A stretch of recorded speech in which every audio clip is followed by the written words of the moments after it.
সকলকে স্বাগত জানিয়ে শুরু করছি নতুন আরেকটি ভিডিও।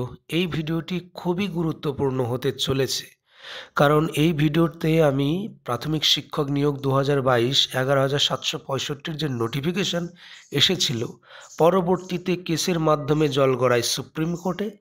সুপ্রিম কোর্ট থেকে 9,533 জনের প্যানেলের প্রকাশের ছাড়পত্র দেয়, সেটাও কিন্তু সাবজেক্ট টু আউটকাম রেখে।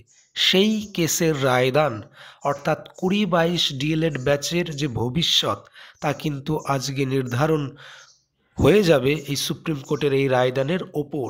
সেই সঙ্গে এটাও বলে রাখি, এনআইএস ডিএলএড প্রার্থীদের করাও কিন্তু একটি মামলা আজকে রায়দান, সেটাও কিন্তু এই 2022-এর নিয়োগকে কেন্দ্র করে। তাদেরও কিন্তু আজকে ভবিষ্যৎ বা এই রিক্রুটমেন্টে বিশেষ করে 11,765-র মধ্যে তারা থাকবে কি থাকবে না, তা কিন্তু আজকে স্পষ্ট হয়ে যাবে।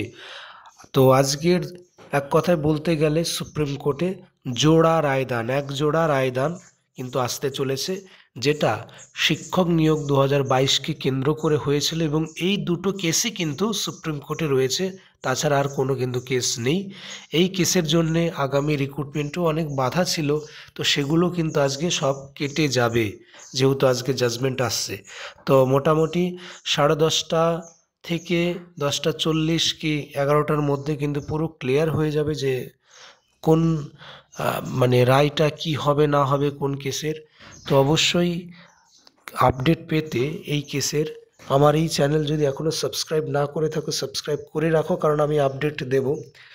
তো 2022 যে ডিএলএড ব্যাচ তাদের যে করা কেসটা, তার যে রায়দান, তো এখানে কিন্তু অনেকটাই বলতে গেলে নির্ভর করছে যারা অ্যাপয়েন্টেড টিচার, তাদের প্রত্যেকটা যে পয়েন্ট এখানে কিন্তু তুলে ধরা হবে। কিসের জন্য তাদের অ্যাপয়েন্টমেন্ট কিন্তু সাবজেক্ট টু আউটকাম করা, তো প্রত্যেকটা পয়েন্ট কিন্তু তুলে ধরা হবে।